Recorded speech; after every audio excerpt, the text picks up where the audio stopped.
On today's episode of Locked On Oilers, a gutsy win by the Edmonton Oilers, and how they did it was getting some strength from their weaknesses. We will talk about that and much more on today's episode, Locked On Oilers. You're Locked On Oilers, your daily podcast on the Edmonton Oilers. Part of the Locked On Podcast Network, your team every day. Hello and welcome back to the Locked On Oilers podcast. I am your host and former Oilers game day producer, Brett Holden. As mentioned on today's episode, we're going to go over that big win for the Edmonton Oilers over the Tampa Bay Lightning, as we will discuss that in just a second. But also we are going to discuss Evan Bouchard's performance so far this year. And I'll be honest, haven't been very impressed. We'll talk about that in just a bit. But also on today's episode, as always, after every Oilers game day, we will go through the good, the bad, and the ugly from the game against the Tampa Bay Lightning. Thank you so much for making Locked On Oilers your first listen every day. We are free and available wherever you find your podcast.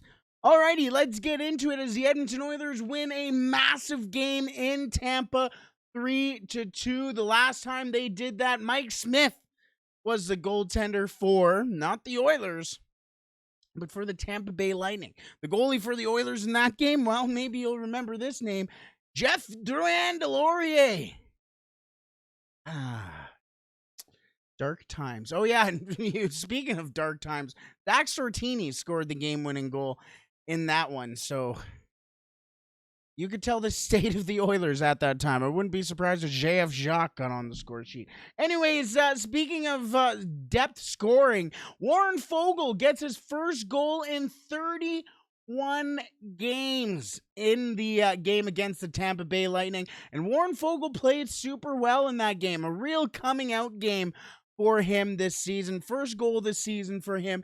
He was out on the ice in critical times. The Edmonton Oilers trusted him on, well, Jay Woodcroft more specifically, trusted him on the penalty kill, got that shorthanded goal, and then immediately put him right back out on the next penalty kill. And was noticeable. Got another break. Warren Foegele had the best game of his, I don't want to say Oilers career yet, but the best game of his season so far. And to put the little bow on the gift here, he got the block at the end of the game. He was trusted to be out there with 20 seconds left in a one-goal game. First of all, he iced it, which I'm not saying was a bad thing. He was going for his second goal of the game. Brand new line, so that line wasn't exactly tired, other than maybe Connor McDavid, but Connor McDavid's Connor McDavid, so we all know he's not tired. But Warren Foegele goes out there with 20 seconds left against the two-time Stanley Cup champions, the only team since the Edmonton Oilers of the 80s to go to the Stanley Cup final 3 years in a row, and Warren Foegele gets the game-winning block or game-clinching block on Victor Hedman, gets it out, and wins the game. Oh, and by the way, 4 hits for him, including a massive hit on Victor Hedman, massive hit on, I believe it was Koepke as well. Maybe aside from Connor McDavid and Leon Draisaitl and Jack Campbell, I guess, maybe, Warren Foegele is the best Edmonton Oiler on the ice. Why not? Why not? Speaking of good Edmonton Oilers, Connor McDavid scoring a goal and an assist in the game. 2 points on the night, 14 goals on the season for Connor McDavid. Leading the league in goals. Weird. Thought everybody thought that 34 guy was going to lead the league in goals. Weird. Anyways, yes, 14 goals, a goal per game for Connor McDavid. Really helped lead the Edmonton Oilers in that game, especially after they lost Evander Kane. We will talk about Kane's injury a little later on in today's episode, but all the best to Evander Kane. A very scary incident, a very scary scene for everybody involved hoping the best for him. But again, we will talk about that a little later on, a little bit more. But again, he stepped up. He was on the penalty kill at points. He was on the ice in the last minute, as he always is, but on the ice for the entire last minute of the game. Killed that game off with the Edmonton Oilers. And I'm getting tired of hearing everybody say Connor McDavid isn't a two-way forward. He can be. He can play in his own end. And he plays in his own end in very important times in a game. Just like that. Jack Campbell. I took way too long to get to Jack Campbell today as he put up 35 saves against those Tampa Bay Lightning. Many people have said, including Jay Woodcroft, said it was his best game as an Oiler. Would probably agree, other than that game against St. Louis, as people have pointed out as well. Only allowed one goal in that game, and you can't really blame him on it. So, a good game for Campbell, a game that he really desperately needed. And again, 15 saves in the first period, 12 in the third period, and 12 big saves in that third period. Saves that he needed to make, and he did. Interestingly enough, in that last minute, though, no Darnell Nurse, which was interesting to me. I didn't think he had his best game either. But Jay Woodcroft has made a emphasis or point of emphasis. Maybe not necessarily a point of emphasis, but he said one of the things that he really focused on when coming to the Oilers was taking away a little bit of that ice time from Darnell Nurse. Not that he didn't deserve that ice time, but to kind of reserve his fuel a little bit. Coming off a difficult injury with that torn hip flexor, yes. The Edmonton Oilers are up 3-2 in the last minute against two-time Stanley Cup winners. The only team since the Oilers in the 80s to go to the Stanley Cup 3 times. And your $9 million man isn't on the ice. Interesting. I'm not saying one way or the other how I feel about it, because I don't know how to feel about it yet. Was he injured? Maybe. Was that a wake-up call? Maybe. I'm okay with either. I'm not okay with an injury, but you know what I'm saying. But maybe something to watch out for the Edmonton Oilers. Next game against the Carolina Hurricanes on Thursday to see his gameplay. Now, again, we mentioned Evander Kane did go down with a scary-looking wrist injury. Got cut by Pat Maroon. Was able to get to hospital in stable condition. He will be okay. He is going to have surgery on it, I presume, tonight, or I presume in Tampa Bay. I'm not sure yet on that timeline, but he is getting photos on it, just making sure, seeing if there's any extracurricular damage to possibly some tendons, to the artery, to whatever it may be. Hopefully not nerves as well. So we'll wait and see. We'll find out more as more comes out, but a scary situation for Evander Kane. But that did mean the Edmonton Oilers went 10-7 down in that game. They did play the game 11-7. But Kyler Yamamoto stepped up, was the player that they needed him to be at times.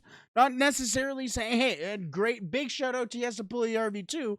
A shame that he didn't get rewarded with a goal, because he had probably his best game of the season against other than the Nashville game. But Kyler Yamamoto getting 15 minutes and 52 seconds on the ice for the Oilers.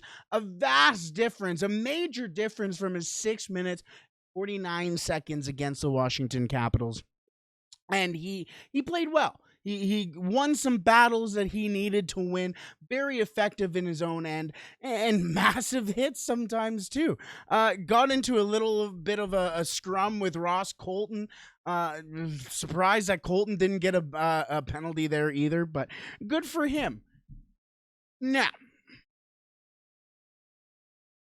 Evander Kane's injured. Expecting call-ups to happen. Not sure who it will be.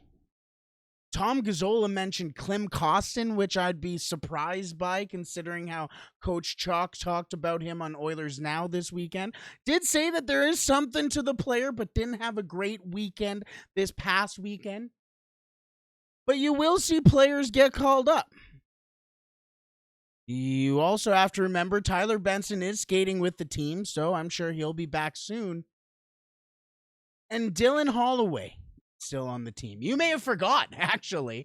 You may have forgot because he played 5 minutes and 43 seconds against the Tampa Bay Lightning. After the fact, Evander Kane got injured. After the fact that you went down 10 forwards. Dylan Holloway still played 5 minutes and 43 seconds of game time.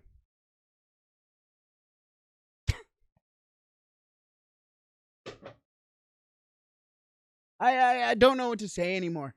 I don't know what to say anymore. He wasn't going to be on the Oilers if he wasn't playing. He's not playing. He's still with the Oilers.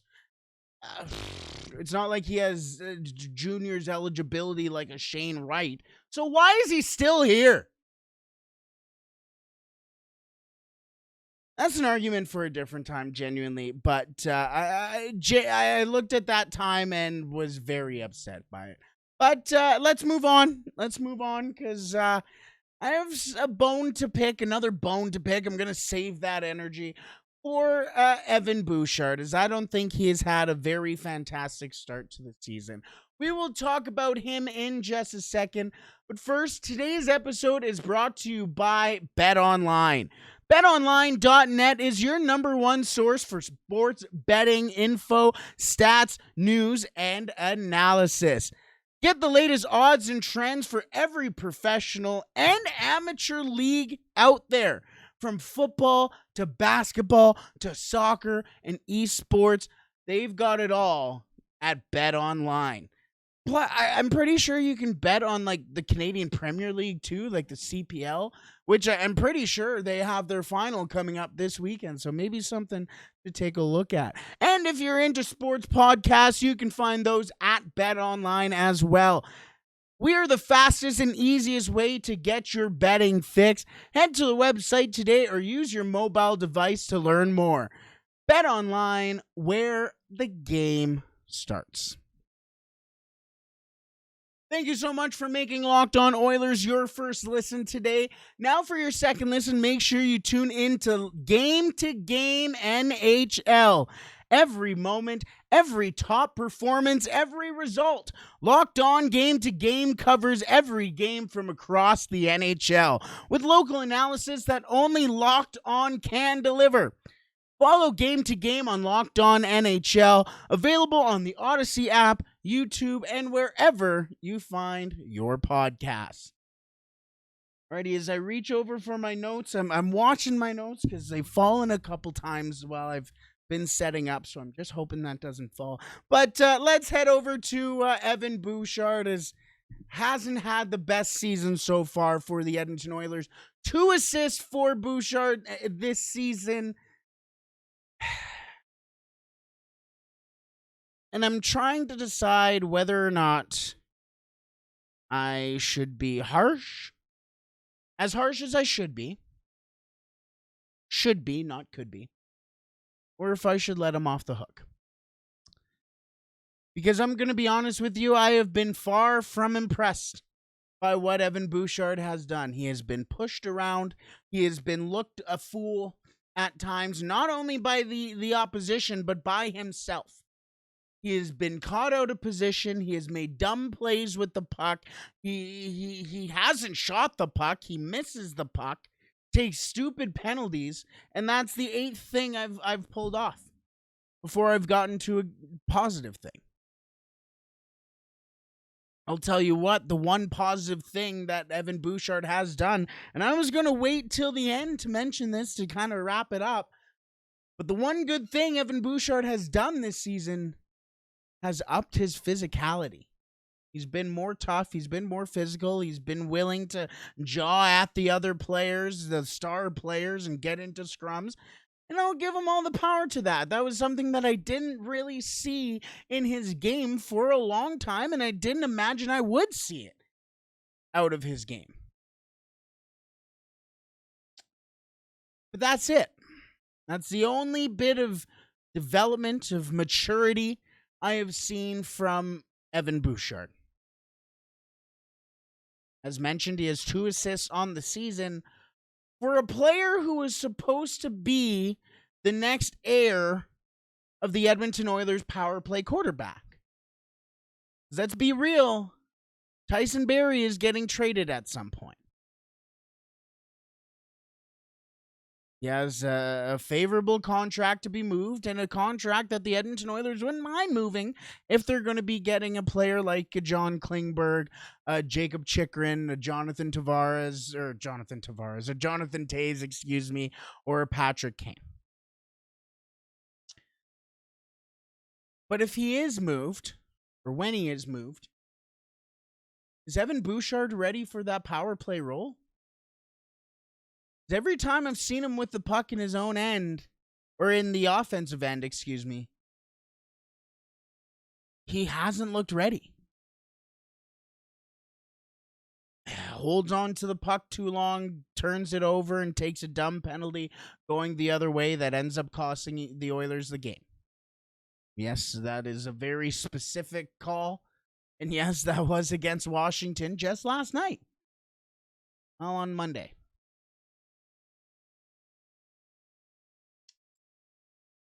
He also doesn't shoot the puck. Then when he does get the puck on a 3-on-1 the other way, he either whiffs it or passes it to a player who expects him to shoot and is not ready for the puck to come back to him. He's not ready. And you're not going to put Darnell Nurse there. Maybe if you're trading for a defenseman like a John Klingberg or a Jacob Chychrun, sure, maybe you can put them there, but Evan Bouchard was expected to be that guy. And in every sense of, not necessarily the term, but in every single way, he's just not been ready. He is constantly, again, and this is maybe a byproduct of all this, but he has no confidence whatsoever. He's tentative with the puck. He's tentative when he's on the ice. And you know what? He is severely missing Duncan Keith. And I think a lot of people will agree with that. Now I think a lot of people will sit there and go, and not only because of Evan Bouchard, but because of the defensive setup in general. The Edmonton Oilers have a next to no defensive organization whatsoever. They're running around. At one point, I watched Connor McDavid be the guy in front of Jack Campbell because Evan Bouchard is chasing a guy at the blue line. And Marcus Niemelainen's busy taking off the biggest guy on the ice, trying to make sure he doesn't get to the front of the net. So Connor McDavid is the deepest Oiler other than Jack Campbell. That shouldn't be happening. Evan Bouchard needs to read that play. You have 3 other guys who are sitting there going, okay, I'll take this guy instead of you. Now you leave a guy wide open on the wing, and Connor McDavid isn't going to block a shot. He may look like he's going to, but he's not. And if he is, and if you want him to, you're just as crazy. But Evan Bouchard has left so many people open, followed the wrong guy, had the wrong assignment, and left everybody else out to dry, and has made the other defensemen look stupid. The other Edmonton Oilers look stupid. Left his goaltender out to dry. And this is supposed to be him and Philip Broberg, the defensemen of the future. Hope not. Not saying that I hope not. I hope not in the current form. Because there's nothing to sit there and go, okay, this is a good, solid NHL defenseman right now. And you know what? I think that's not fair to say either, because I think he is a solid NHL defenseman. But he should be a step above right now. And he's not. He has had no maturity. Sometimes he has made the dumbest decisions ever with the puck. I genuinely wrote down in my notes watching that game against the Tampa Bay Lightning going, I have made and seen better plays made out of my ball hockey team. We're Div 9-10. Not very good. Evan Bouchard's supposed to take over the power play quarterbacking role from Tyson Barrie. I don't see it happening anytime soon. So what needs to happen? What does need to happen? What type of wake-up call can you give Evan Bouchard? You let me know, because I genuinely don't know. I just see an issue. I need you to solve it for me. Either way, again, need to see more from Bouchard. Early in the season, of course, still, but not the start to the season that we were hoping for. Boosh. Let's get into the good, the bad, and the ugly from the game against the Tampa Bay Lightning in just a second. But first, today's episode is brought to you by SimpliSafe. Did you know that over the holidays, property crimes like burglaries and package thefts spike nationally? That's why our friends at SimpliSafe Home Security are offering 50% off their award-winning security system, so that more families can feel safe and secure this holiday season. Order your SimpliSafe system for half off today and enjoy advanced security and greater peace of mind this holiday season. In an emergency, 24/7 professional monitoring agents use Fast Protect technology exclusively from SimpliSafe to capture critical evidence and verify a threat is real, so you can get priority police dispatch. 24/7 professional monitoring service costs less than $1 a day, which is less than half the price of ADT's traditional professionally installed system. Plus, with the top-rated SimpliSafe app, stay in complete control of your system, anytime, anywhere. Arm or disarm, unlock for a guest, access your cameras, or just adjust your system settings. You can do it all with your SimpliSafe app. Don't miss your chance to save big on the only security system I recommend. Get 50% off. I almost said 20. Get 50% off any new SimpliSafe system at simplisafe.com/LockedOnNHL today. This is their biggest discount of the year, so don't wait. That is simplisafe.com/LockedOnNHL. There's no safe like SimpliSafe. Alrighty, as I reach over for my notes for the good, the bad, and the ugly from the game against the Tampa Bay Lightning, we're going to start off with the good. The good that was the bad from the game before and potentially could have been the ugly too. The Edmonton Oilers flipped the script. The good against the Tampa Bay Lightning was the penalty kill. Oh my goodness. Thank goodness.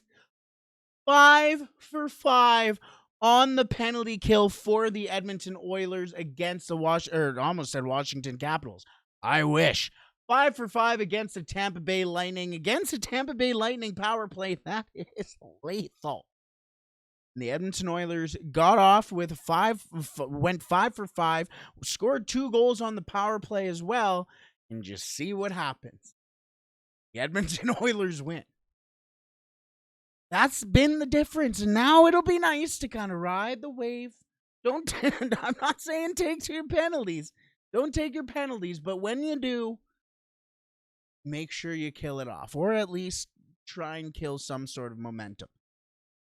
The Edmonton Oilers did that against the Tampa Bay Lightning. Almost said Washington again. It's been too fresh. You can't give me a couple games in a couple days. I hate it. But yes, that good for the Edmonton Oilers, that penalty kill. Keep the wave a-rolling. The bad, and I'm going to go on a little bit of a rant here, but the bad from that game against the Tampa Bay Lightning was the officiating. Oh, wow. Brett's complaining about officiating. Shocking. I'm not going to stop doing it until we stop getting bad officials. Tyson Barrie could have broke his femur against the Washington Capitals. Oh, my goodness. See, against the Tampa Bay Lightning. An awful late call on the icing call. And yes, maybe the player was getting closer to killing off or beating that icing. Sometimes you just got to read the situation and realize that, hey, if I make them stop really quick or let them keep playing really quick, maybe I'm going to see an injury. And down went Tyson Barrie. And then in the third period, late in the third period, the exact same play, Derek Ryan beats out the defenseman. Oh, guess what? That's icing. Sorry? You have players running into Campbell, nothing. You call Tyson Barrie on interference or delay a game or whatever the heck you're calling, taking the helmet off of a player when the player's head is upside down. Oh, and again, I'm not a very big science guy, not Bill Nye, but I know when somebody's head is down and gravity goes this way in a helmet that is already not very secure, gets a little bit pushed off, it's going to come off the head. Where's the penalty in that? It's after the play, after the fact that Corey Perry just sticked the Edmonton Oilers goaltender. But no, let's call Tyson Barrie, who really did nothing on the play. Warren Foegele gets a hit from behind, no call. And then immediately after, Kyler Yamamoto gets a call for hitting from behind or whatever they called there in a retaliation call. Derek Ryan gets called on the softest slash I've ever seen. You replay it, they're holding hands. Nikita Kucherov could have taken Derek Ryan on a nice sunset-lit dinner on the beach, and still it shouldn't have been called slashing. But yet, here we are, with the fingerprints of the officials all over the place. 9 power plays for both teams in that game. 5 for the Tampa Bay Lightning, 4 for the Edmonton Oilers. And surprisingly enough, the power plays for the Edmonton Oilers were the difference in the game. 2 power play goals for the Oilers, none for the Tampa Bay Lightning, in a game where you shouldn't have been doing so. And a sensitive situation, I understand. And I don't want to put the situation on the refs because they did a fantastic job with the Evander Kane situation, blowing it down and getting him the help that he needed. But immediately before that, there was an incident. I don't remember what it was, but against the Edmonton Oilers and then again against the Tampa Bay Lightning. Something happened for both teams on the other end. And if you just would have called a penalty there, you A, would have set the tone, and B, you never would have gotten that situation. It was a slew foot on Evander Kane. If you go back and watch it, Philip Myers, I don't know how he says it, slew-footed Evander Kane. Something that I think isn't getting enough attention right now. He slew-footed him.